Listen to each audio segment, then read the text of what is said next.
Hello Larissa, how are you? Hi Rakesh, all good. Nice to glad to see you here. Thank you, thank you for joining us and thank you for accepting our invitation. No, thank you Just for inviting.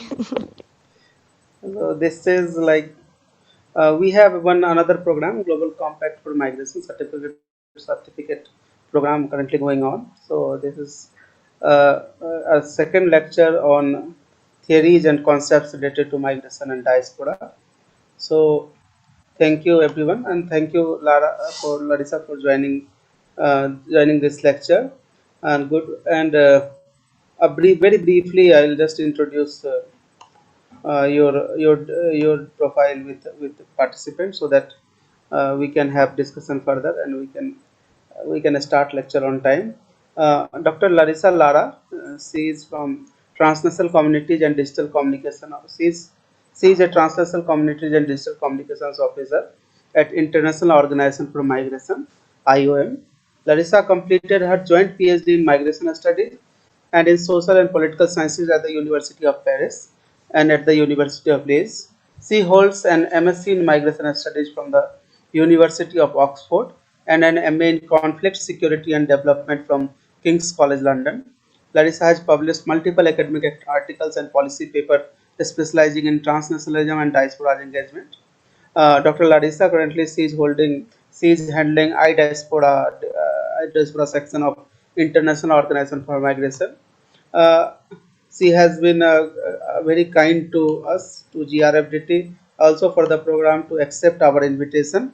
So thank you, Larissa, and welcome. Uh, I request you to kindly start the lecture. We will have option for question answer also, and that design again depends on you. When you can do like accordingly, you can design the lecture, and we Okay, have perfect. somehow like 90 minutes, so we'll try to complete all the thing question answer and lecture within 90 minutes. Thank you, Larissa. Perfect. Please continue. Thank you. I will just share my screen and just ask you to confirm that you can see it. Yes, yes, Yes, okay, yes. perfect. So first of all, thank you for having me. I'm really glad to be here in such a dynamic group full of people with experience and especially with passion on migration, which is something we all share in this room or a virtual world. So today we're going to talk about theories of migration and diaspora studies. It's going to be quite an intense class because, as you may know, theoretical things are always a bit dense, but let's try to make this as fluid and as participative as possible because I really want to know about your experiences and also your thoughts, especially since we're a global group and we're here also to learn from you. So just to give you a general overview of today's class, we're going to talk about general tendencies of migration, theories of migration with an analytical lens, and I will keep repeating that. Always be analytical with whatever you read, whatever you hear, and all the methodologies and all of that, because there's always room for improvement. Then we're going to talk about the theoretical perspectives and interdisciplinary approaches that have been developed in migration studies. So, of course, migration studies is a very complex area of studies, and there are many different lenses that you can use to understand it and analyze it, from political theories, economic theories, sociology, anthropology, demography, so on and so forth. So it's really important to have that in mind. And of course, whenever you apply, for instance, economic theory, maybe there are some limitations at other levels. So that's why I keep you all, I invite you always to be critical and to think about those exceptions, those gaps, because that's when we can improve the theories in general.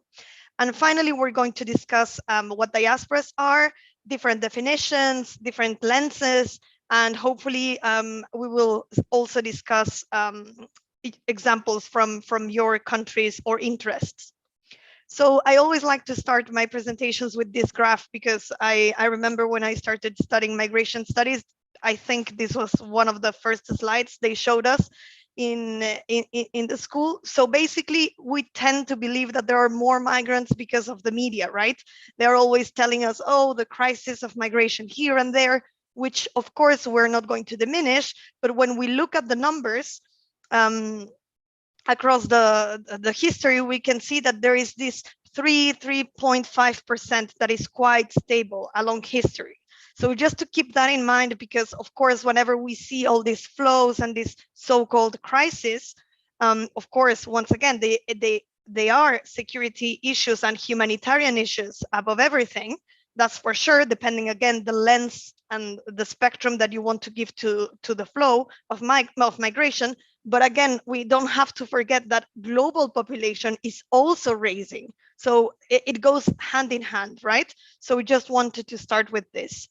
Then maybe Rakesh, if you see any relevant question, just feel free from the chat to bring it, because again, I cannot really see those questions when I'm presenting. So thank you for that. Just to start this discussion, let's see the contemporary migrations. So most of countries experience both emigration and immigration. We have this tendency to categorize countries in between countries of origin, countries of destination, and countries of transit. That's the easiest way to start looking at migration flows, international migration flows. However, it's important to understand and to think that these divisions are more and more blurry, because there are countries that at the beginning of this contemporary migrations started to be just a transit country, and then now they are becoming also an emigration or an immigration country. So just to start reflecting on those categorizations and limitations. So the traditional, let's say, countries of immigration in contemporary migrations could be the US, Canada, Australia, New Zealand, Argentina. But today we see that there are more and more different countries that are being immigration countries. In Latin America, for instance, you have Mexico. In Africa, you have Nigeria, you have Egypt, that are becoming poles of attraction. In Asia, you also have specific countries, and of course, the Middle East. So those countries are becoming also immigration countries, and we have to reflect on those transitions. So since the 80s, the Southern European countries have become immigration areas. Of course, also we have to start thinking about those flows of, for instance, the people that are retiring from the so-called north that are going to other type of countries. So there are different ways of populations, of contexts that have to be always considered that when you are studying migration at any level.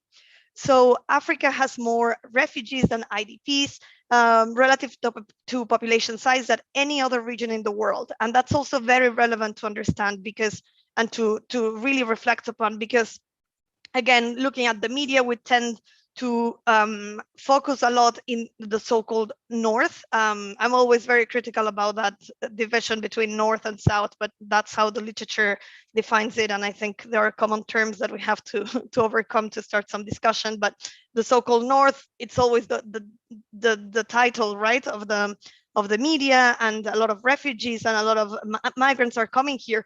But let's talk about the regional flows and the regional corridors. In Africa, interregional migration it's huge, and also in other continents, of course, in Europe, of course, in Asia, and in Latin America, it happens the same. So again, let's think about this out of the box kind of. I invite you to do that. So if we look at this graph very quickly, we have the top countries with resident migrants and with migrants abroad. So in other terms, again, we can see that the United States, Germany, Saudi Arabia are countries of immigration or attracting different kinds of migrants. And the biggest diasporas or immigrant communities would be India, Mexico, and China. And again, I would like to invite you to think about it. When we think about population, of course, the top countries, the most populated countries in the world, as you know, are India and China. So just to put that into perspective, right? When we do these numbers per capita, then of course they change. So always thinking about the way data is presented and data is analyzed, because there will always be limitations in that sense. So it's always good to have an holistic approach to those numbers. Then talking about the general tendencies, of migration, and this come from The Age of Migration, which is a very relevant book in the field. So the first one would be the globalization of migration. So more countries are affected by international migration. We have already discussed about this blurry aspect between the division, immigration, transit, not that clear today. There are a lot of migration flows that are different, and of course, with any crisis, no matter what type of crisis, that there might be one new flow of migration coming up. And just to think about the new challenges that we're going to face, specifically related to climate change. So, of course, the globalization of migration is something that we are already exposed to, and we will be just continue to be exposed to that. So there is also a second tendency that is changing direction of dominant flows, very related to the first one, that south-south migration, always to keep in mind inter-regional migration. That's very important also. And the numbers are very high, and I have another graph that you will see. Another tendency would be the differentiation of migration. So most countries are not dominated by one type of migration, very related to that, but also when we look at policies, it's very hard to do policies and also to do studies. So what we do is we tend to create labels. So we would have many different labels in migration studies, for instance, labor migrants or economic migrants, refugees, IDPs. We have very different ones. What I want you to remember with this point is that that label changes through time. So the fact that some migrants start their migration path or continuum as refugees doesn't mean that they are going to be refugees all their lives. So that changes, and that's also important to consider, because those labels are applicable for certain contexts, and of course the structures are very relevant, but those might change over time. Then the fourth point would be the proliferation of migration transition. So we have already discussed about this, like these divisions are more blurry. Another tendency would be the feminization of labor migration. So if you remember in the 60s and even before, there are countries that were attracting a lot of labor migration, especially in European countries and in the United States, for instance, after the wars or whenever there was an economic crisis, they would ask migrants to come.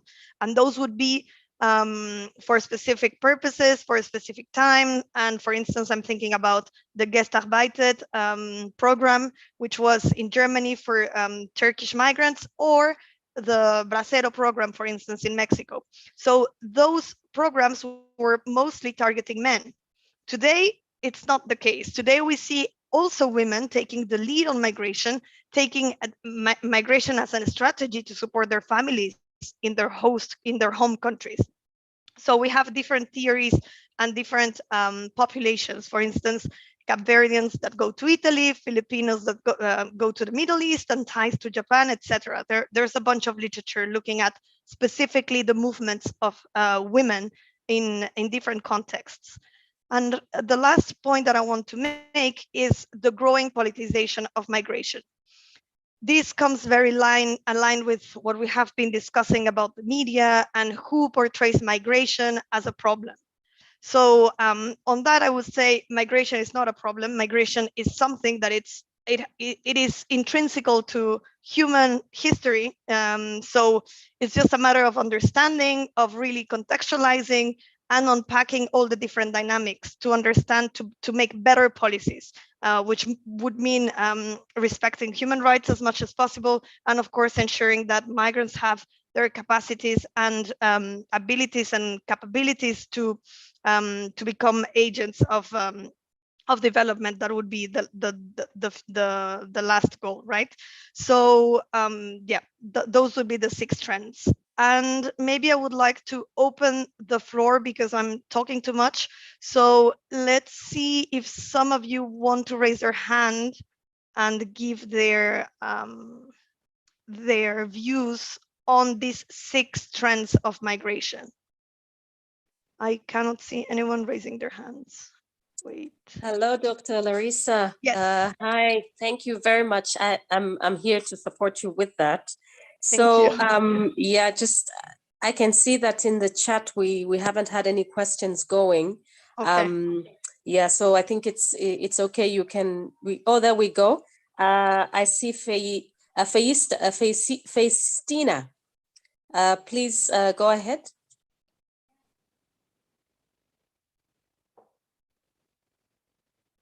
Faye, you can go ahead. Are you able to unmute yourself? I see your hand is up. Thank you.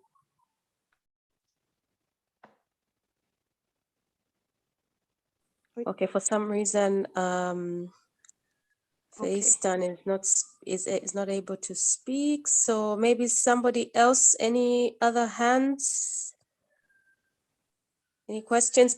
Please also feel free to put your questions in the chat box.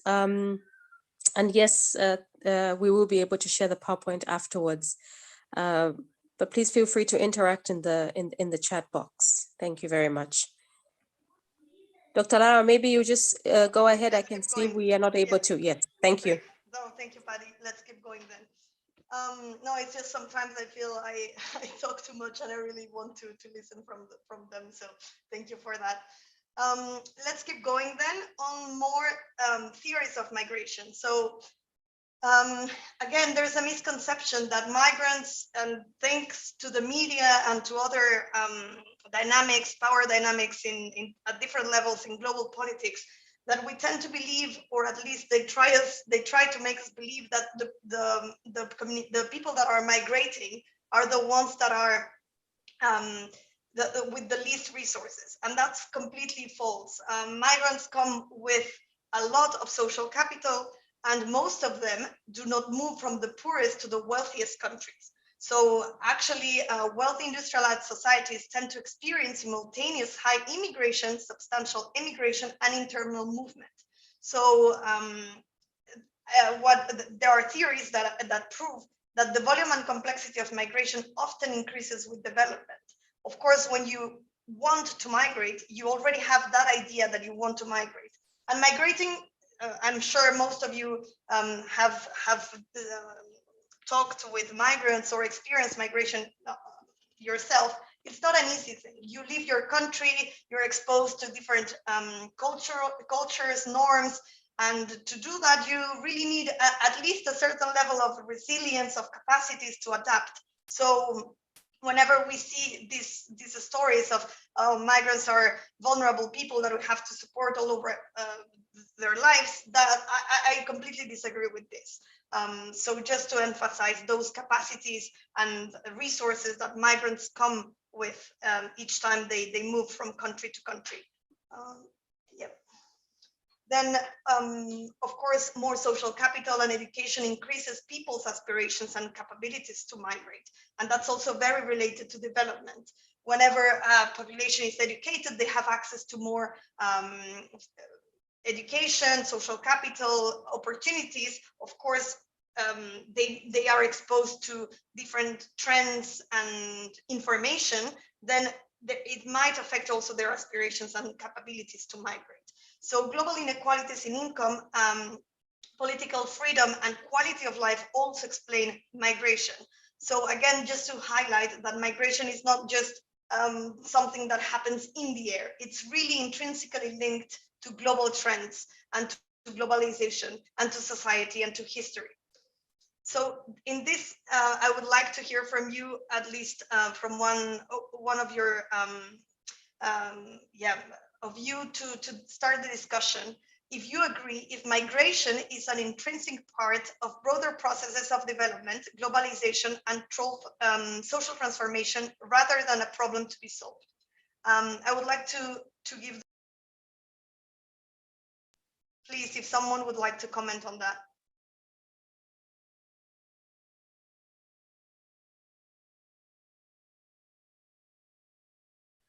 Hi, Anil Kumar. I just managed to unmute you. Please go ahead. Anil, please go ahead. Oh, yes. Anil, the floor is yours. Oh, yes. Anil, can you hear us? Are you able to? Yes, Yes, yes. please go ahead. Please go ahead.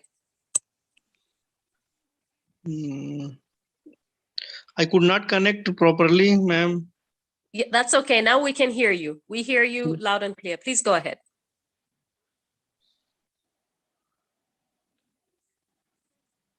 Anil? Yes, ma'am. I could not.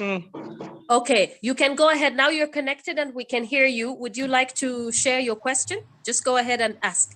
No. After some time, I will call you. I will ask you a question. Okay, that's okay. That's all right. Okay, so then I'll lower your hand. Antie, please go ahead. You had your hand up. The floor is yours.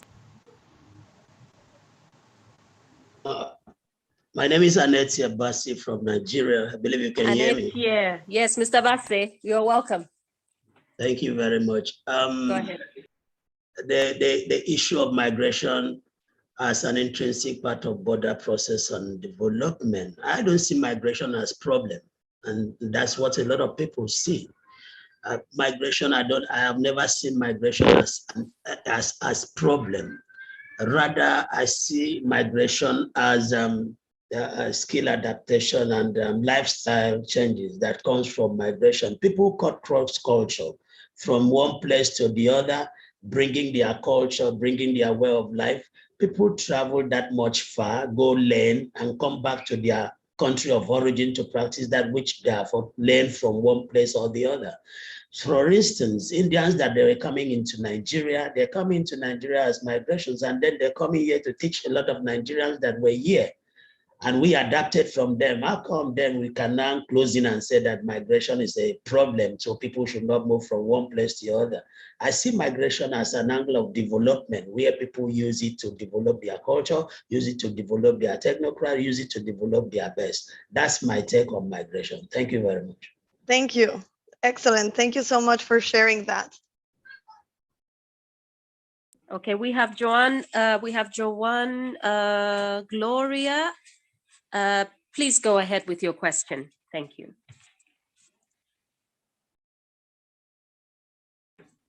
Joanne Gloria, the floor is yours. Thank you so much, our moderator and our facilitator. My name is Joan Gloria Cherop from Kenya. I'm glad to join this class and to this discussion of migration as an intrinsic part of broader process of development, or rather than a problem to be solved. For me, I want to concur with maybe my colleague who has just spoke that I want to see migration as a part of development and globalization, because first of all, when people move outside of maybe of their origin countries, they go in search of better, for instance, if it is for labor, for better employment that is decent and better paying, whereby they are able to develop back home or themselves in person. Therefore, we cannot say it's a problem. And secondly, on the issues of social transformation, we get to learn different cultures, different ways of lives or of behaviors when we interact with different persons from different institutions or countries. Therefore, it is a social transformation. On the other way that I would want to think that it could be a problem is that maybe if when we engage in migration in an irregular way, for instance, if we get to travel, for instance, abroad, not using the proper channel, it might cause problems. And that is why maybe we are seeing many problems that comes in with migration. When people travel or use wrongful means to go to the destination countries without involving maybe their countries or using the correct proper channels that is acceptable with their countries and the destination countries, that is where a problem could be. So that is what I have in mind. Thank you so much. Thank you. Thank you so much. I see there were some hands, but please keep your questions. Is that okay, Patty? Yes, that's okay. Thank Yes, you. okay. Otherwise, we will not see all the course. But thank you so much for your comments. And you said very right things, which are really linked to the structure. So whenever someone takes the decision to migrate, of course, there is the consideration of the regulations that exist, the structures, and those are put in place at different levels, which would be a very nice transition to the next slide. That I can't share with you, but this one, which is the different types of structures that exist. So when we're looking at international migration, it's important to consider three main, I would call them level of analysis: at the macro level, the meso level, and the micro level. So the large structures would be the states. How the states build those structures, which could be legal, but also explicit or not that explicit. Also cultural norms could be considered in that section. Then you would have the mesostructures, which would be migrant networks, migrant communities, and the migration industry, which is basically all the actors that profit from migration. And finally, the microstructures would be the practice of families and households and migrants per se. So when you look at any paper on migration, international migration, you will see that they tend to unpack certain levels, because I think it's important to really start with that division so you can go in depth in the analysis, because of course not all of them will have the same impact, or will be the analysis won't be as in depth as if you really go into one of those. So just to start the conversation around this with this clear slide on macro, meso, and microstructures. So there are two paradigms in migration studies broadly. One would be the functionalist, which sees migration as a positive phenomenon, contributing to greater equality in societies. And then you would have also the historical structural approach, which is more rooted in neo-Marxist political economy, and it emphasizes how social, economic, cultural, and political structures influence individuals. So migration is seen as a way of providing cheap labor force and reinforces inequality. So those would be the two main paradigms of migration studies at the beginning of the whole development of this area of social sciences. Then we have another very popular one. I'm pretty sure you know this one, which is the push-pull models. So Lee, we're talking about literature that was developed in the 60s, argued that migration decisions are determined by pluses or minuses as factors. So basically, you have to analyze the obstacles and the personal factors that will lead you to either move or stay in one place. So these push and pull models that can happen and at any country. So these ones would be applicable to any context. As push factors could be population growth or population density, and as pull factors, the demand of labor, economic opportunities, and political freedoms. There are some limitations with this type of framework, which we would say it's a very descriptive model, not really analytical, and it's not useful to explain return migration. So in one of the interventions, I remember one of our colleagues was saying that at some point, some migrants might return back to their homeland. And that's a limitation in this push and pull model. Then we have neoclassical and human capital theories, which they see migration as an intrinsic part of the whole development process. And they tend to emphasize this supply and demand of labor, really focusing on the labor side. And they see, or they argue, that the individual is a rational actor who moves based on a cost benefit calculation. So basically, imagine someone calculating all the possibilities and saying, oh, if I go here, then this is going to be profitable for me and for my family. Like all these cost and benefit calculations, it's very important for this neoclassical and human capital theory spectrum. theories. So in the long run, migration should help to make wages and conditions more equal, and it's argued that people invest in migration, so they see migration as an investment. Then, of course, there have been a lot of authors criticizing this approach because there is an assumption that people are rational actors who maximize their income, and they see it as very instrumental, right? So there is also the assumption that migrants know about employment and opportunities in the host country, and of course that they can have access to them. And then that markets are accessible to everyone, as I was telling you, and they don't really emphasize the human agency. And I would also say that the fact that people might change interests over time. So this is not really emphasized, like that social aspect.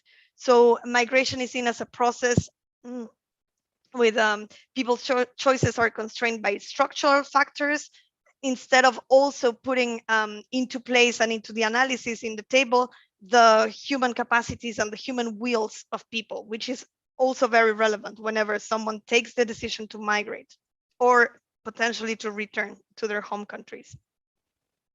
Then we have the historical structural theories, which focus more on the large-scale recruitment of laborers. So, for example, I was telling you about the Turks in Germany. There are other types of flows like this one, like the Bracero program, also in Belgium, at some point Italians, and there are traditional, let's say, large-scale recruitment labor programs, and those would be the historical structural theories.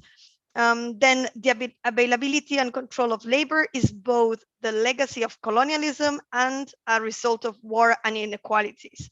So that's very important because we will see with some graph that the huge corridors of migration today, the most important corridors, are also very, and you will see, they are very linked to history, to migration regimes, to how colonialism and war and inequalities and have also shaped international movements that we see today.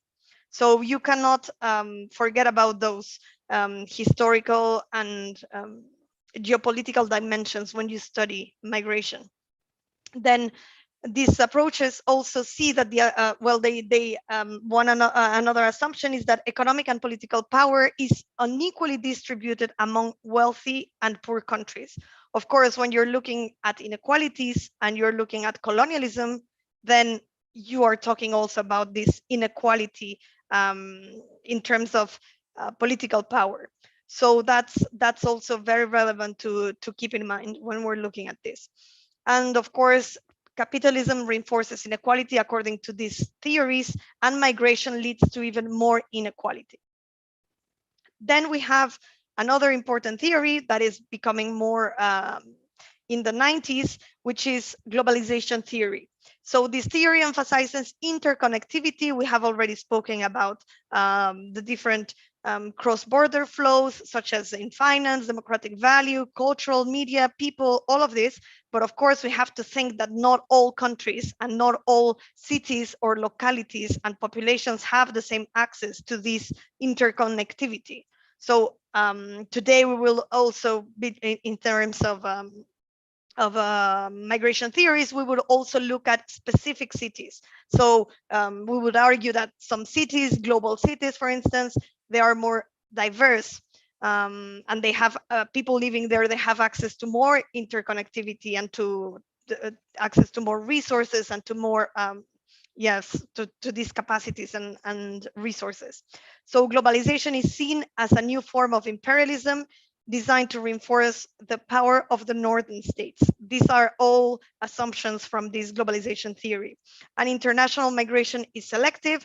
Finance and education are needed to cover the cost. So again, that image of only the poorest are the migrants, again, let's question that, because to be able to become a migrant, you need certain resources. You need social capital to be able to overcome that. And to take that decision. So in this globalization theory, we also consider migration regimes, such as the European Union, like these internal regional structures, but also this is related once again to history and how history has been, how we build on history to develop this type of regimes. We also have, of course, critics to this approach, which is it tends to portray migrants as victims of global capitalism. And of course, it is limiting the analysis of the fact that migrants are free to make their own choices. Then more recently, and I think this is very relevant, more and more we're looking at the agency and the identity of migrants. So the focus on the micro and the meso level, remember those big boxes that we started the class with, or this section with, focusing more at the individual level, the household level, and to understand what motivates people and social groups to migrate. Is it and how is the identity transformation in this migration process? So of course, migrants have agency to make the choice to migrate, but they also are, to a certain extent, their movements are restrained, or at least they have to consider the social structures and also the other structures we're talking about, for instance, regulations. So this is the continuum between agency and structure, how migrants navigate these two, their choices and their will and their capacities, with the constraints that exist in different countries, which are the structures. So I would like to take one question from the floor before going into this. If someone wants to address one question. Sorry, Patty. That's okay. Sheku? Sheku, you are unmuted. Please go ahead. The floor is yours. Yeah, thank you very much. Thank you very much. I just appreciate so much that the presentation of Doc, and it is very, very, very good, interesting. And I'll also try to ask her kindly so that she will be able to share this slide, because it is very, very, very much important. And when we talk about migrations, not all the time about good or not all the time about bad, because as we can see, things are going now. Young people are desperate, moving from one place to another in seeking of greener pastures. And the other way around, they are not using the right channel. They use irregular way in order for them to go out there and try to get a greener pastures. But having get these theories and vividly explain, they will know the trend of migration, when and how to move. Migration is older than each and every one of us here, right? We are born and made migrations, and migration will continue. But the manner in which people are moving is the most concern, it's the most paramount.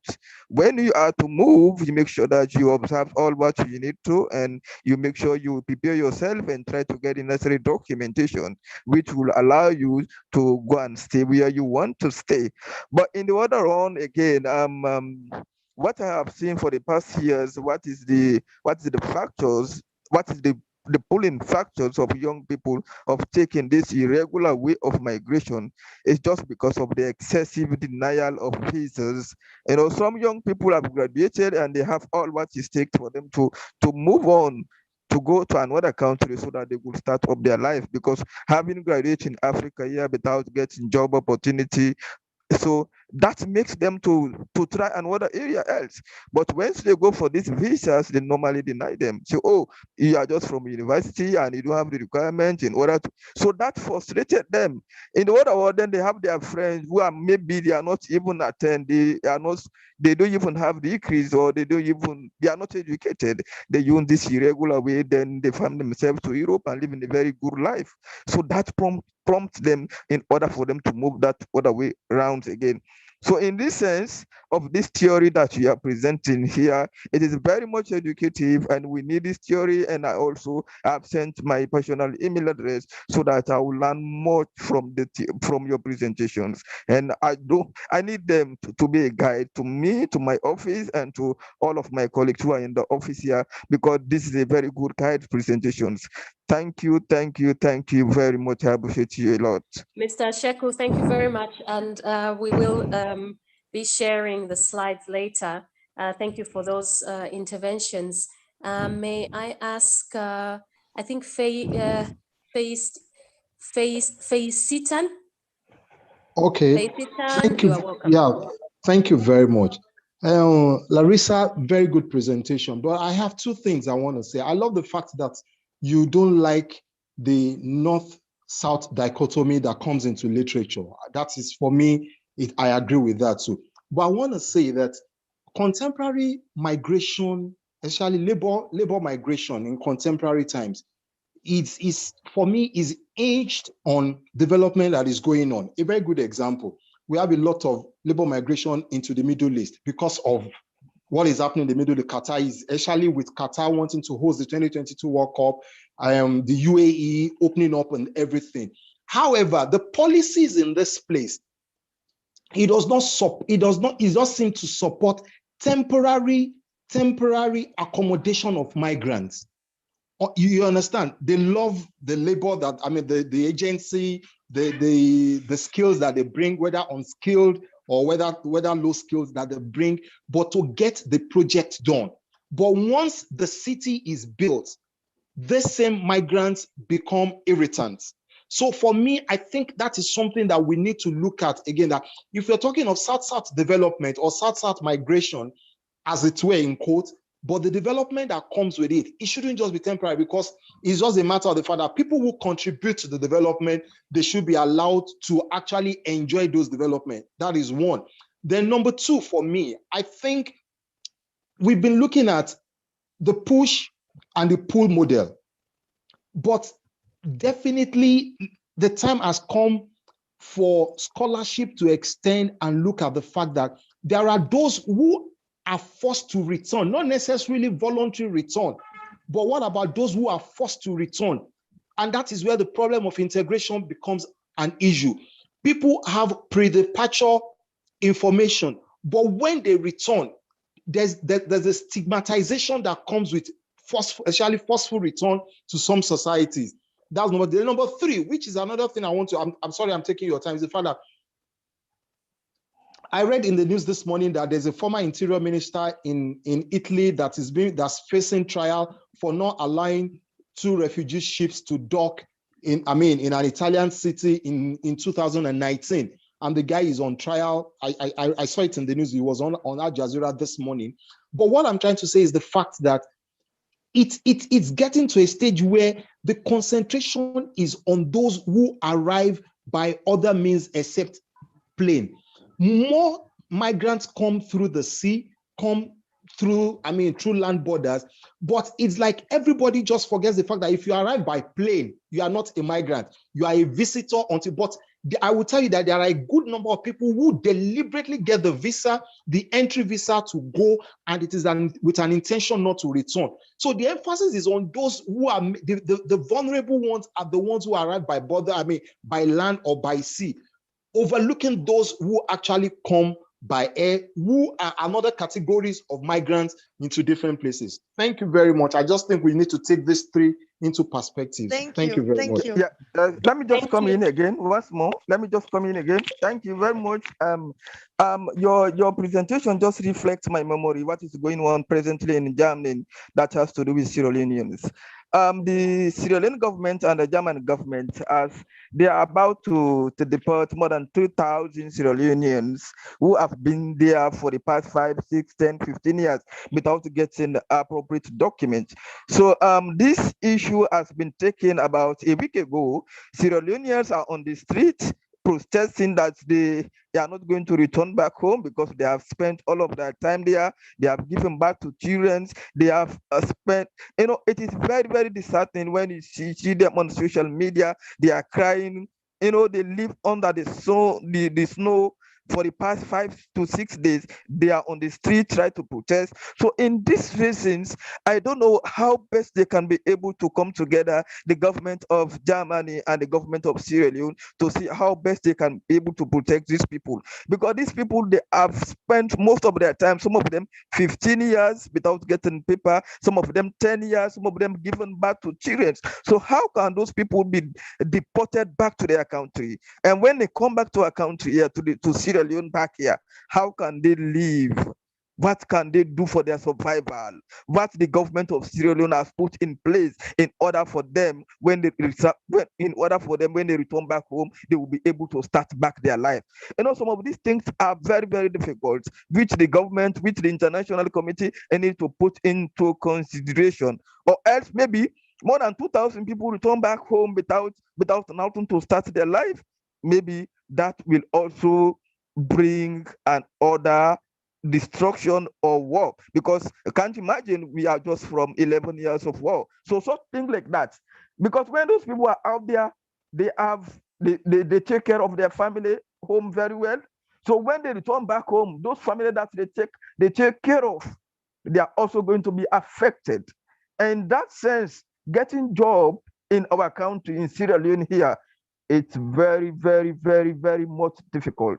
So in this sense, I just want people to come together and try to see how best this situation of Germany, the current situation of Germany, which gets to do with Sierra Leone or to other countries, to be arranged and see how best they can be able to be flexible with those people and make them, I don't know.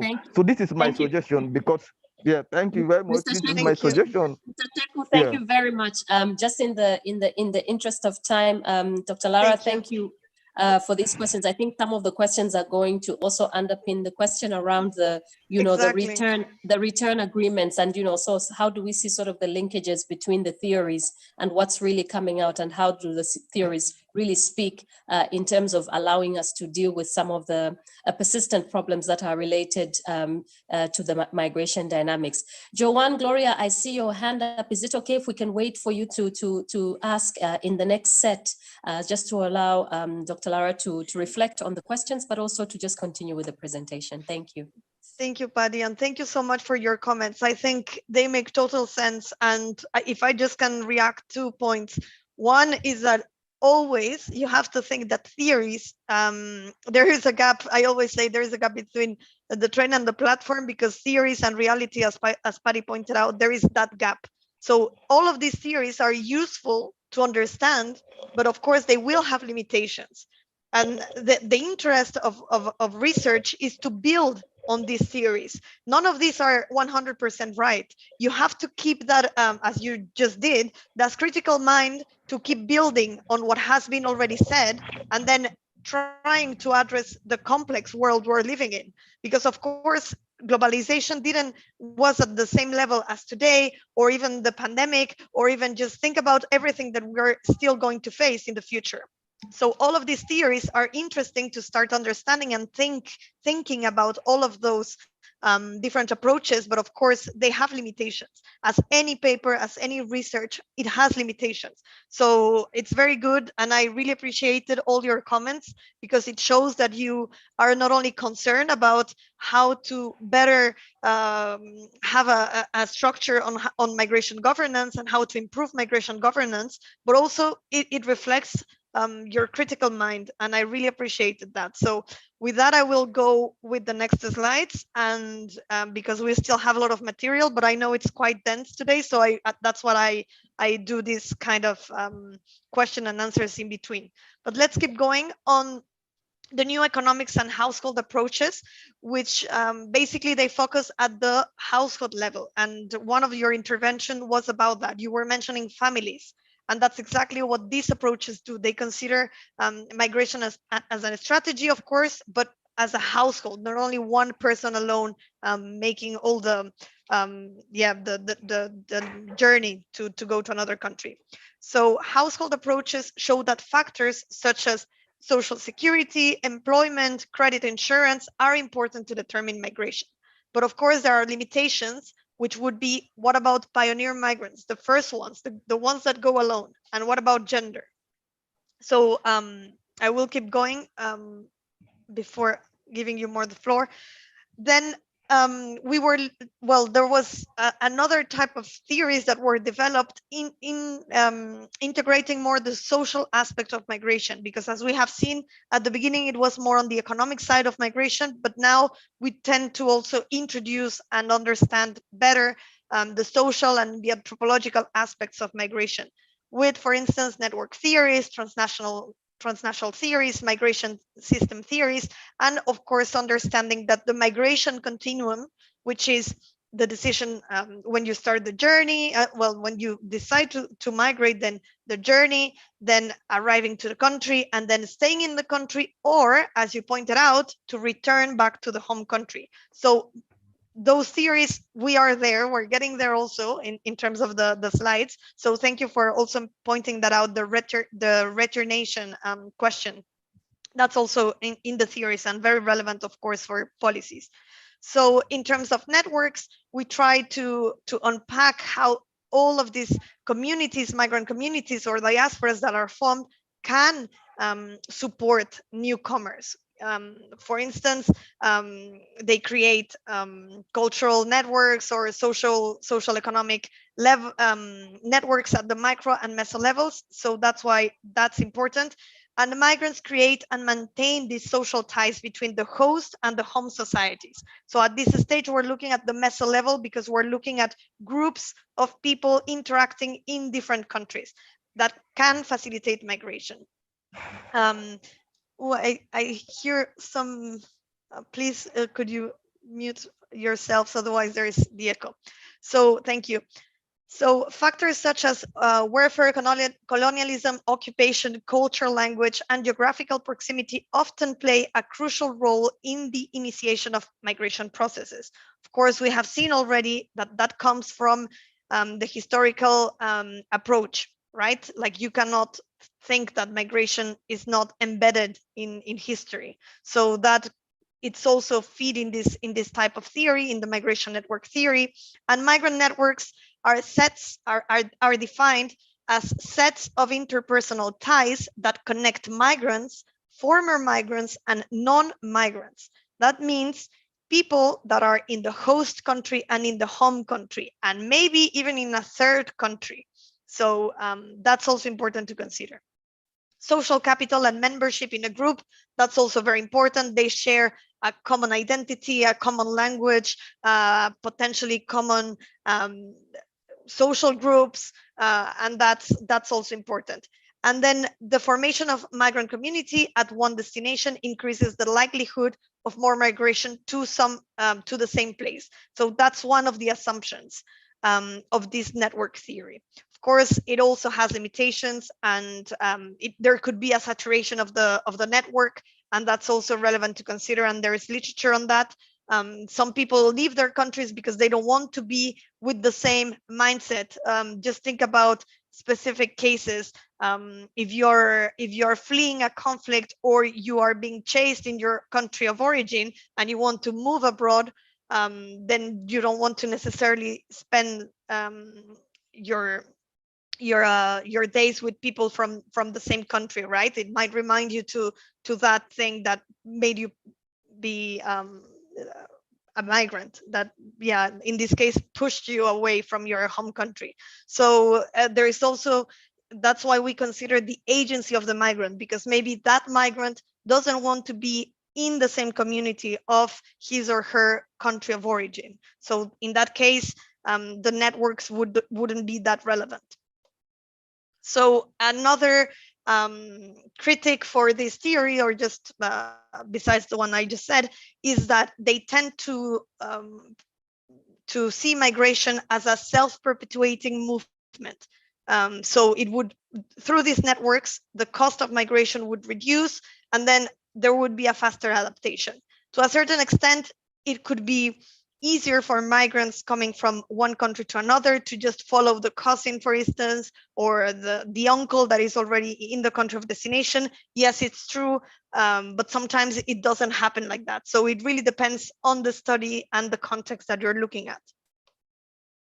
Then, talking about migration system theory, there is the assumption that international migration systems consist of countries or places within different countries that exchange relatively large numbers of migrants and flows of good, capitals, ideas, and information. So this would be relevant in terms of regional migration. So looking at one specific continent, for instance, the European Union, that's the clearest example, which also has very specific laws for trades and exchange of capital, ideas, people, etc.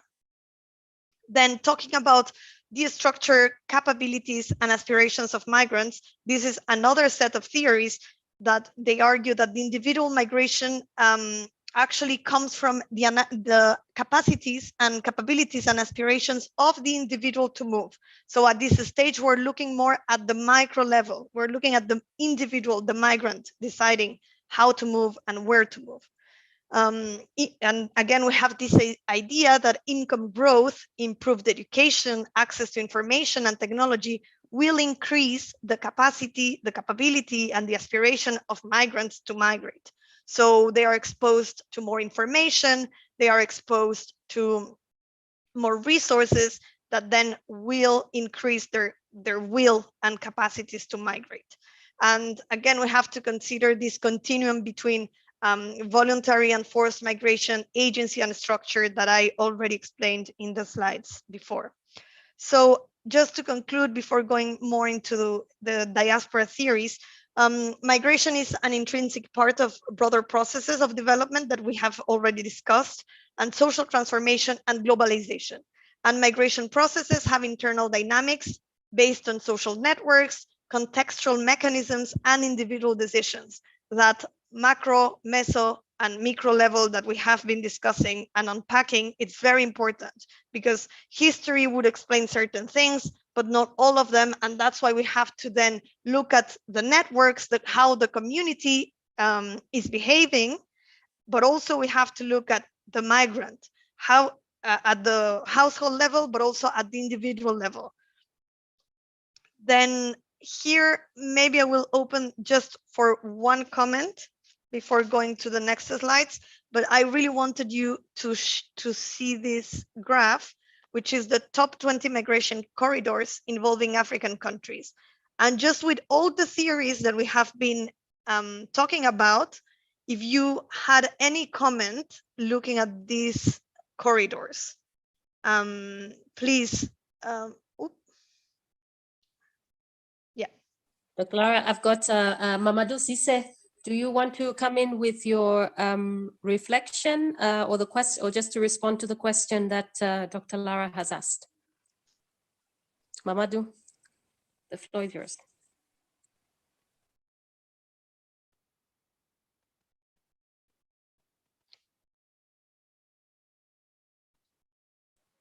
Mamadou, just check with your microphone. I see it's unmute, but we cannot hear you.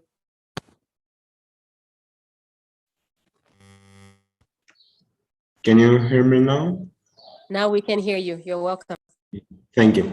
So good morning, and thanks, Larissa, to providing us this kind of ways to think about and reflect on these topics. I would like to go back a bit and ask a question on these needs to not be tied to only one kind of perspective, but try to be more diverse as possible on looking to migration trends. And I'm thinking about how the historical links between these countries could influence the students or researchers on this approach. For example, a lot of African countries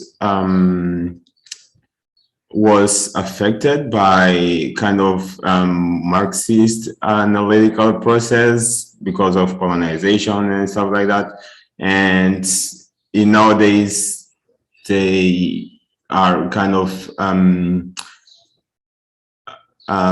they tend to look at European way of telling something or building some narrative as colonization or stuff like that. And I would like to ask how these historical links could influence people or even university or social ways of thinking about migration and theories. So just say migration, it's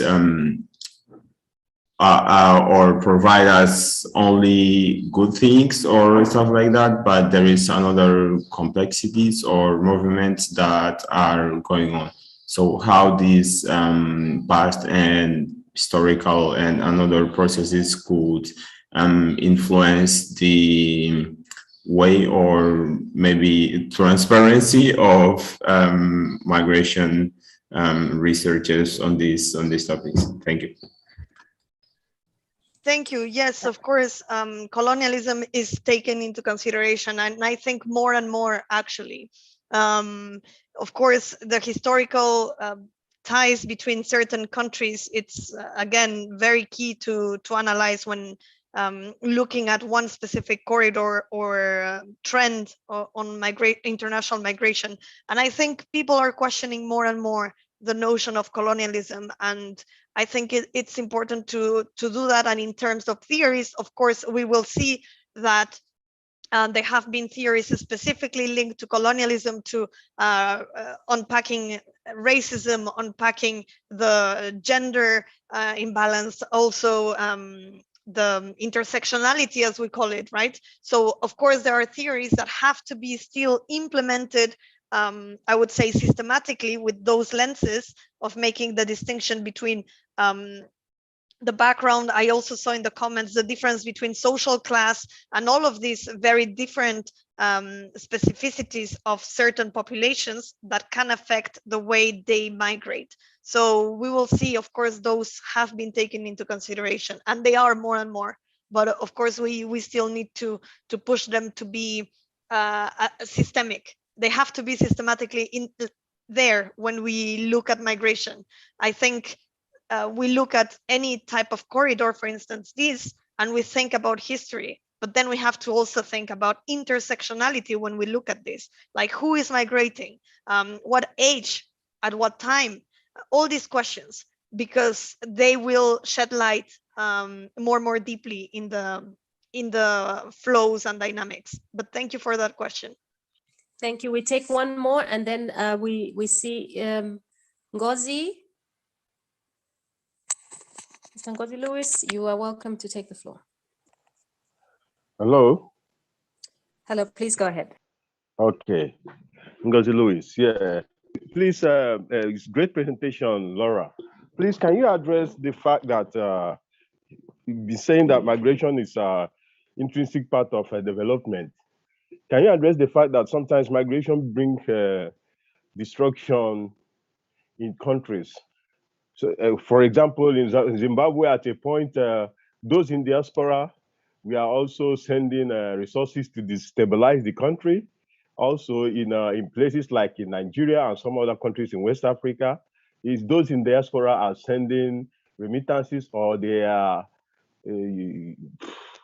putting money together to sponsor insurrections in the country. Again, another one is how do we address the fact that people migrate or live based on economic reasons, but when they return probably because of family reasons, because of nostalgia, because of probably they want to see their family members. Thank you. Thank you so much for your question. I will keep going in the slides because that's also addressed. Absolutely right to point out the notion of diasporas in conflict, and how diasporas can also be part of the involved in the war. Absolutely. So not only sending resources, but in other countries, for instance, even trained in the military or in the militia. So you're really spot on to point that out, because we have to think also critically on the approach that we give to migration in that sense. But of course, thinking that we cannot say it's either black and white, right? So I appreciate the point, and we will see it, and very right, because diasporas can also influence in a negative way to their countries of origin. Thank you. I will keep going, but those questions will be absolutely addressed.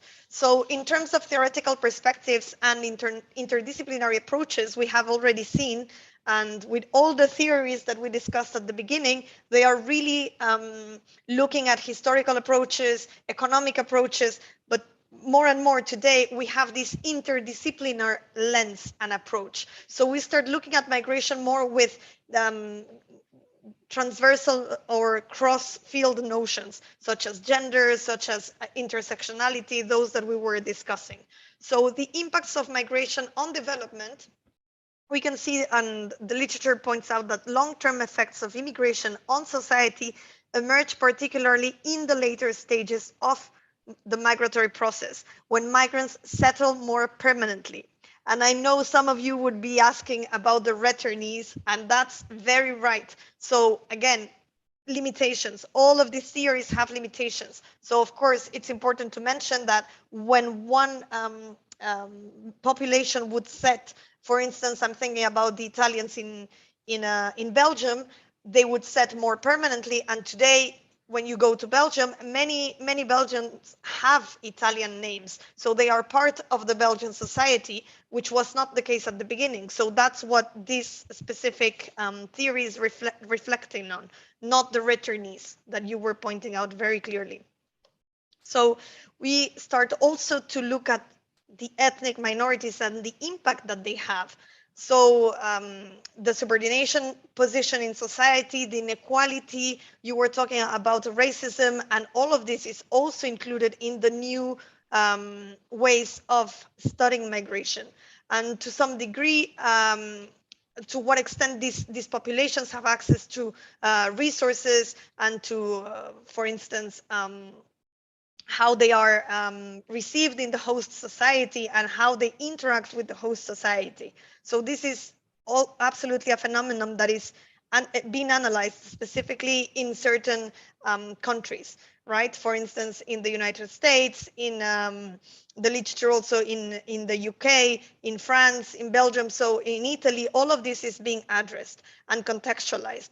So what is also relevant is to think about the impact of these ethnic minorities and the formation of diasporas or transnational communities, which would start sharing a same language, tradition, religion, history, values, and experiences that can be transmitted from generation to generation. That means second generation, third generation, etc., which is not always the case, and it's not always what happens, of course, but we would go with that assumption.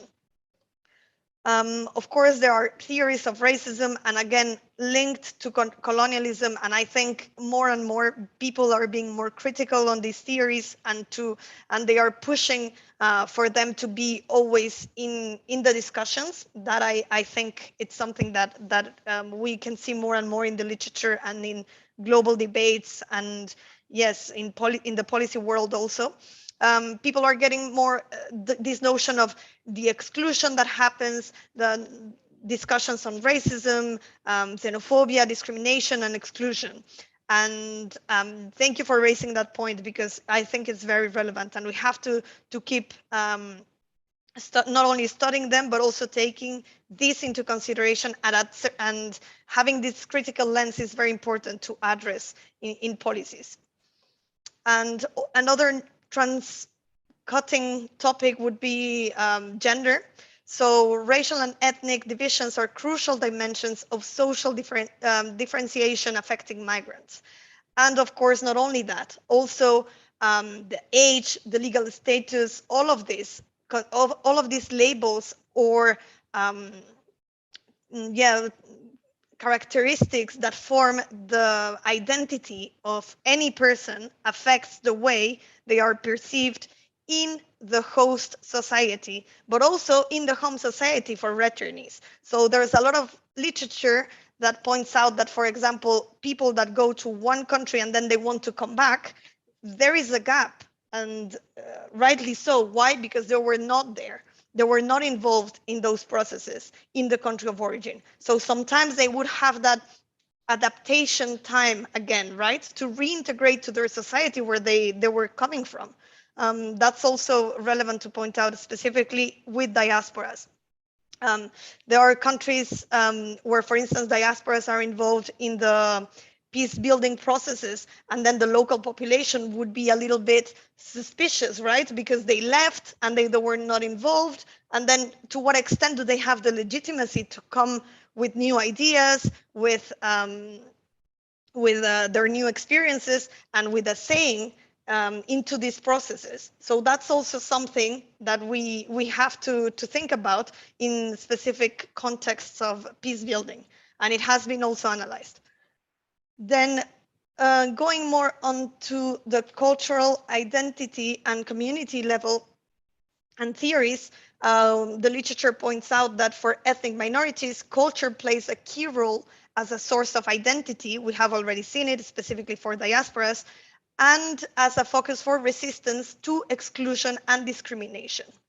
The formation of ethnic communities is a process that depends on constant interaction with the state, institutions, and groups in the host countries, but also in the home countries, I would say. Otherwise, you don't have that connection. So the culture, in general, culture is becoming increasingly politicized in most countries of immigration. And then we have the notions of more the transnationality, which is those connections between home countries, host countries, and even a third country, and how these flows of information, of norms, of trends affect transnational communities, and of course, the host and the home country. So in terms of transnational and diaspora theories, we have agreed that technology, and this is, of course, I think this is a fact, technology has made easier the connection between countries of origin, countries of destination, and has enabled migrants to connect with their homeland. Before, it was very expensive to travel in the plane. We were talking about planes also today. And of course, technology has decreased those prices, and it's easier, of course, if you have the possibility of moving in a plane and the visa and all of that regulations to move, it's easier than it was before. So transnationalism from above and transnationalism from below, it's a notion that has been introduced by Portes, and it's still very relevant. So that would be the macro level and the micro level, how they interact and their divisions. Going more into diasporas, you may know there are more than 100 definitions of diasporas. It's a very complex term and very contested term, and it also is very contextualized in some cases. So I will present 3 definitions of diasporas. So Cohen, which is one of the main scholars in this field, defines diasporas as dispersal from an original homeland, population with a collective memory and a myth about their homeland, strong ethnic consciousness, transversal links with co-ethnic members in countries of settlement. That's one definition. But of course, we have another one from Safran, who defines diasporas as members of a society or a community with a collective memory of their original homeland, who idolize their ancestral home and are committed to the restoration of the original homeland and continue in various ways to relate with that homeland. So if something is clear in this definition, is the notion of homeland. That attachment to the homeland is key for diasporas, that identity, this idea of the homeland, and sometimes the will to return. That's one of the key elements of this definition. And then the final one, which would be by Brubaker, who defines diasporas with 3 elements: dispersion, homeland orientation, and boundary maintenance. So you will see that these 3 are key to understand what is a diaspora and why are they connected with the homeland, how they interact with the hostland, and why we have to care about them in development. When we're analyzing diasporas, there are 3 main sets of actors, or at least social spaces, that you have to consider, which would be the first, the sending country or the homeland, diasporas per se, and then the receiving country, which would be the hostland. And just to keep going in the lecture, but I will just describe the diasporas one, because we tend to think that diasporas would be homogeneous. That's not the case. If someone in any country, let's pick, I will pick Mexico because I'm from Mexico and it's easier for me to go in depth in that country. But if Mexicans in Mexico vote for parties A, B, C, why would we think that when they are abroad, they all will vote for party A? That's not the case. So when we're looking at diasporas, we have to think that they are very different, even if they come from the same country. So they are heterogeneous, they change from generation to generation. Of course, the first generation will not relate in the same way than the second generation. That will not be the same that the third generation, and so on and so forth. Their interests and aspirations may change and be very different. Again, think about not everyone voting for the same party, or not everyone being interested in the same specific thing in the country of origin. Exactly the same happens when they are abroad. So there might be very different ways that diasporas organize themselves. And I think that's very relevant to consider, even in the example that was shared with us on the role of diasporas in conflict. So of course, diasporas may influence in very different ways. One would be political, the other one would be military, as pointed out, economic and social cultural influences. In terms of politics, they can organize political rallies, demonstrations. They can also organize political lobbying activities. They can participate in elections or in peace building processes. Of course, you have to think that this depends on the structures and regulations in the country of origin, and sometimes even in the country of destination. So that's the limitation. To what extent can diasporas be engaged in the political level? Then in terms of military, they could be involved in buying weapons, or even in human capital, as I was saying, in training, for instance. Depends on the context. In terms of economy, we have seen that the remittances, we all know about this. It's key for the development and economies of some countries. Charitable donations or philanthropy, donations to community organizations. And this is also, it can be done at the individual level or in at the meso level through hometown associations, for instance. And finally, how do diasporas influence their country of origin? It could be on the social cultural side, for instance, social remittances, participation in discussion groups, education and cultural activities. So there are different ways that diasporas can engage with their home countries. And these are some categorizations, which could be formal, informal, new and old, direct and indirect. This is just to think about the different ways that diasporas can engage back to their home countries. And in policy, specifically at the UN, we look at 6 focus areas of diaspora engagement. One would be remittances, others would be direct investment, human capital, philanthropic contributions, capital market investment, and finally, diaspora tourism. And this would be the 6 areas, of course, that we consider, but there are there could be more. And we also can discuss about those. And finally, this is my last slide, so we can have a little bit of conversation during 10 minutes. When we look at the role of diasporas, we have to consider different social spaces.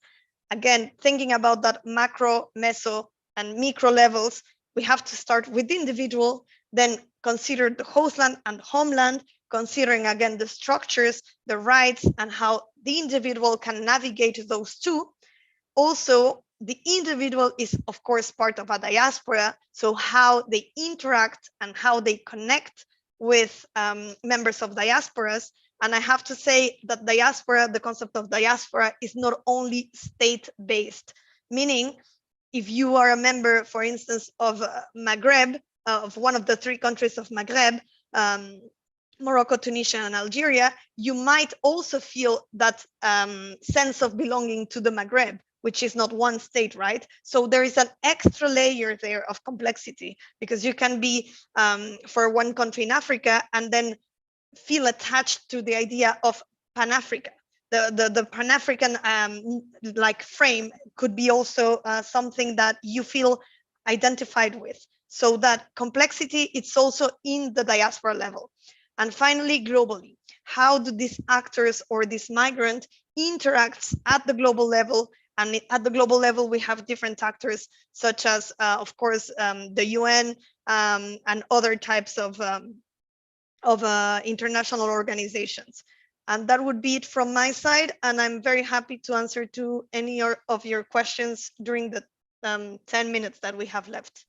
Thank you.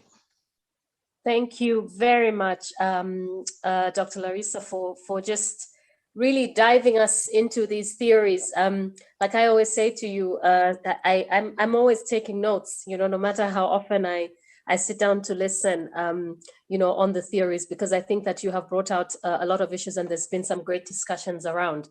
So just to invite, I think a couple of questions were raised in the chat, but I think you have addressed most of these. We don't have much time, so I would just quickly see who I can unmute. We haven't heard, Joan Gloria, I see you be up next, but can I ask Mr. Ahmed Mutala? You can just go ahead, and after that, Joan Gloria, and after that, Mr. Sheku, you could come back again. So please go ahead. Hello, good afternoon. I'm calling from Nigeria. Thank you for the insightful lecture. At the moment, I'm undertaking a PhD research in migration and development. I'm focusing on the West African diaspora in Nigeria, Niger, Chad, and other African countries now. Actually, I'm looking at the migration and development from political perspective. Like the last slide you show, second to last slide, you show one of the benefits that the diaspora gives their home country is the political opportunities. Now I'm looking at this in both sides. Even the host country is benefiting from the impact of the diaspora. For instance, from Nigeria, we have Nigerian diaspora in the US, in the UK. There are some diplomatic political opportunities that the UK and the US are looking for in Nigeria, and they make use of the diaspora to gain those benefits easily. I remember the last administration, the Senate President of Nigeria is having dual citizenship. He's a UK citizen at the same time a Nigerian citizen. I'm sure the UK has benefited a lot during his 4 years as Senate President, passing some legislations and ensuring that some of their interests are protected. So I'm looking at now migration and development from political point of view. It's even making the world even more harmonized. It's reducing a lot of tension in the diplomatic politics. This is the contribution I want to give. Thank you very much for the insightful lecture. You have actually broadened my perspective, and I'm sure your lectures will drive my pursuit. Thank you very much. Mr. Ahmed, thank you very much for sharing. Joan Gloria?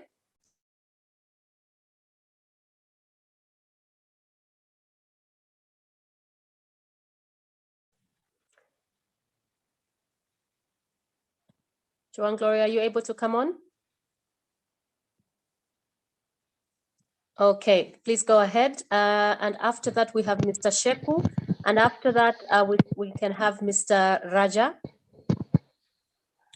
Thank you so much, our moderator and Dr. Lara. Like I said, I'm Joan Gloria from Kenya. I work in a trade union that fights for the rights of workers. And that is why I'm interested with the issues of migration, especially for labor matters.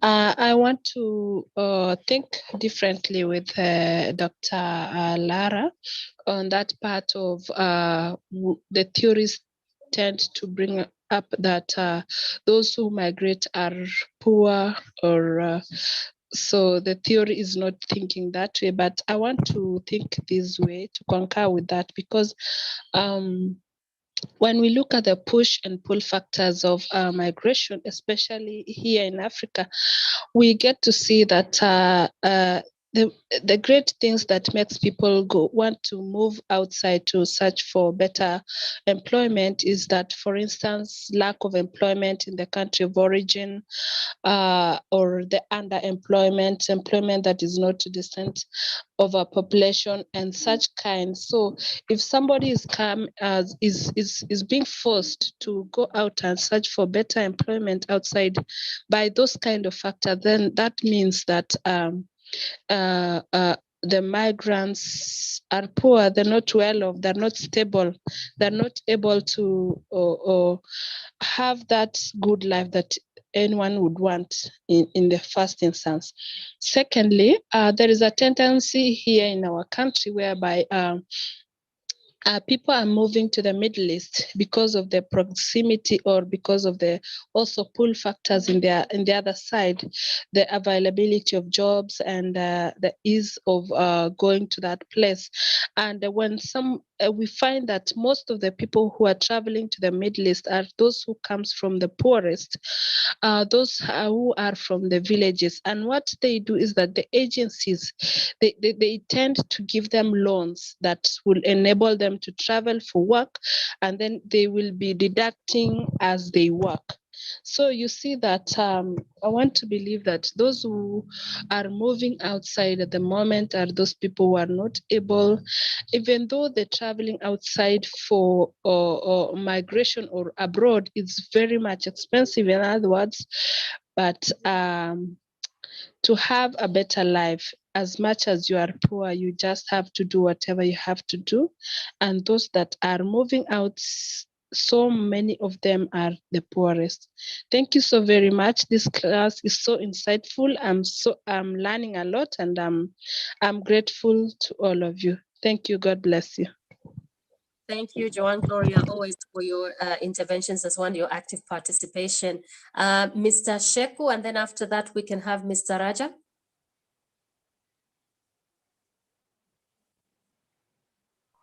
Mr. Sheku, please. Thank you. Yes. Thank you very much for giving me another chance. This is a very interesting topic, and if we are to discuss on this, we'll continue to discuss on it until the end of everything. And what I want to say is that how best can we try to change the dynamics of migrations to another form? Because before now, people are enjoying migrations and in a very simple and easy way. But for now, we can see migration has another trend, which is irregular way. So how best can we be able to change this one instead of losing of lives and brain drain to another form? Because when you watch carefully, the amount of people that lost their life in terms of this irregular way and the amount of people that survived during this irregular way of migrations, when you compare those figures, you can see that there is a huge gap, right? Out of 100%, maybe you only have 10% people who survive with these irregular migrations, and all the rest are not survived. Either some of them die on the desert, some of them die on the Mediterranean Sea, some of them die on the prisons. For instance, our sister who normally goes to the Middle East and works, they have been used, misused them, abused them, do all other forms. So how best can we be able to come in and try to address those situations? Because the trend of migration at this moment is very much horrible. If you can get some experience, because my organization here normally deal with those migrants, those returnees who have who we are persuaded by the traffickers in the name of making their life better, and because of the background which they came from. So they think that is an opportunity. Someone say, okay, will take me out there to go and work, and later I pay it bit by bit. So they take that as an opportunity, not knowing that they just trying to persuade them and use them and abuse them. And when those people gone, the communication caught up with their families, everything caught up within their family. So on that note, how best can we be able to address this issue so that we can enjoy migration as it is before? Thank you, Mr. Sheku. Dr. Lara, I'll just ask for your indulgence because we've had two hands that have not come up before. So this was Lucia, I see your hand is up, and Anikul, and then after that we will close so that we can allow Dr. Lara to react. So I'll ask Raja, and then after that Lucia and Anil Kumar, and then we'll be able to close. Please, Mr. Raja Adnan, please go ahead. Yes, that's me. This is Dr. Adnan from Pakistan. And Dr. La, thank you very much for this, educational, productive presentation on diaspora. I was a bit late. I'm not sure, whether you have talked about the diaspora's rise to power in that, because, in a promised land. Maybe they're going to integrate first and then go for assimilation, remittance. But the ultimate goal is going for the this power game, this power play. So did you talk about this power play as far as diaspora community is concerned? And plus, if you can share the slides. Thank you very much. Thank you for being very prompt and direct to the question, Dr. Rajat. Lucia? Hello, good morning. I'm Lucia from Brazil. Olá, Larissa. And my question is related to the diaspora part, since that's part of my research here as an Afro-Brazilian. And I'd like to know from you if you could give us any clues to understand how that idea of diaspora has been constructed or built in relation to the African Union, for example, which has, I could read very fast, very rapidly, but that they define the citizenship of Africans as consisting of people of African origin living outside the continent, irrespective of their citizenship and nationality, and who are willing to contribute to the development of the continent and the building of the African Union. So I'd like to ask you, please, if you could provide any insights or clues to understand how, in the Latin American context, we could advance on that. Thank you. Thank you for the promptness as well, Lucia, on that. Mr. Mr. Anil Kumar, please go ahead. The floor is yours. Anil?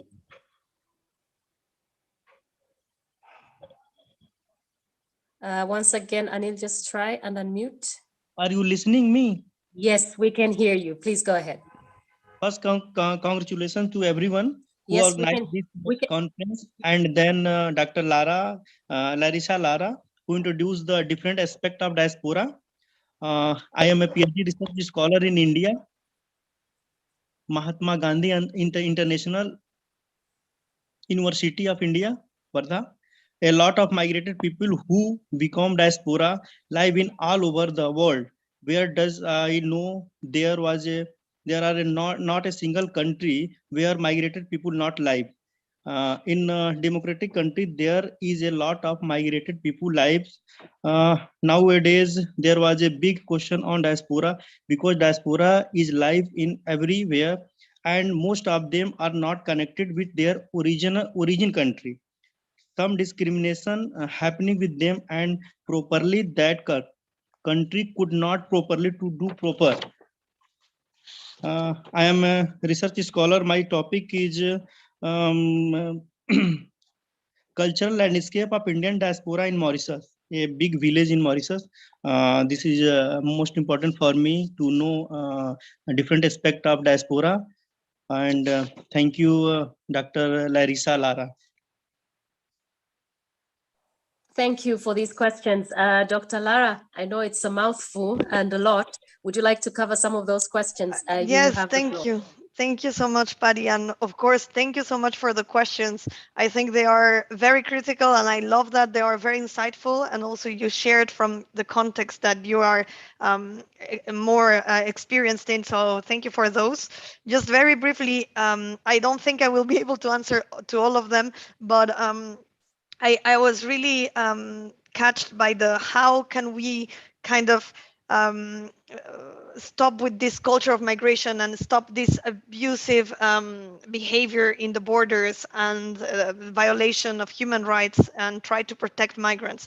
So on that sense, I would say to put of course, structures in place of better circulation of social capital, diasporas to contribute also to the country of origin, and to try to bring more opportunities in terms of employment, education to the younger populations in the different countries. So I think those are key messages and values that we have to keep working for, not only in research, but also in policies. More opportunities to the young generation, I think it's key.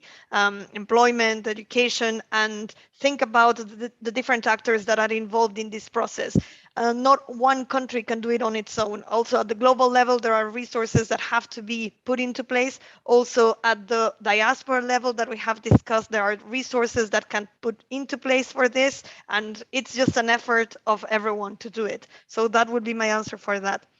And then the other question was on the definition of the African Union. I think it's a very good definition, if I can say, like it includes diasporas, not only at the citizenship label, which of course makes total sense because diaspora is based more on the identity level and on the belonging level and how anyone can self-identify and defines themselves. So it makes total sense to go beyond this citizenship label. I think it's very interesting because it's set in the Latin American context, as you mentioned it. And of course, in Latin America, there are specific social dynamics that are put into place. And you know that Brazil is completely different from other countries in Latin America for historical reasons and also even language. So I think that's also key to put into the analysis, those differences and that uniqueness of Brazil in Latin America, and also how history has built the African identity and how it has constructed the African identity as Brazilians. I think it's also very important in the specific context of Brazil, which is of course Latin American context, and I think that's very interesting to analyze and unpack. So those would be my last reflections, and thank you again. It was very great to be here, and thank you again for the organizers for inviting me. Dr. Larissa, I just thanks again, for just walking us through, I think, what is a very important foundation, I think, for a lot of us that have been working around the world of migration, that maybe has stepped into a migration related class or have not. And then we have a lot of students that take on a lot of different responsibilities, supporting different groups of migrants. So I think this has been a great eye opener into understanding the theories and into understanding what underpins a lot of what's sitting out there as public policy. So I think, and I hope to say that it's not the first and last time that we will see you. We have a wide range of units. This is only the second unit that we are covering, and I think you have managed in a very short time to unpack a lot of issues, and I think incite a lot of fresh thinking also from the classroom. So we are very delighted that you could take this time today. To the participants, thank you so much for joining us. I mean, I think I call you more participants than students, because I feel that there's a lot of learning that's also taking place on our side as well. And I think that, as we are all bodies of knowledge in our localities and in our experience, we bring with us some very important inputs that come and enrich the classroom experience. So thank you very much for supporting this learning space and this exchange space. Also, just to say, there was a lot of other issues that I think have been raised up, some questions that could probably be repeated and could probably be explored as we're going along all the different units. So you're reminded, for those who are signed up to, the course, to just engage deeply on these issues. Post your questions in the classroom, and you never know, we may have, we may have Dr. Lara and invite her to, come and answer some of your questions in the classroom. So feel free to just put out those questions that have not been answered today, or some areas that you still feel that you need clarification. We will be sharing the slides in the classroom, so you are welcome to check that. A few announcements going forward. On Tuesday, we have our third webinar.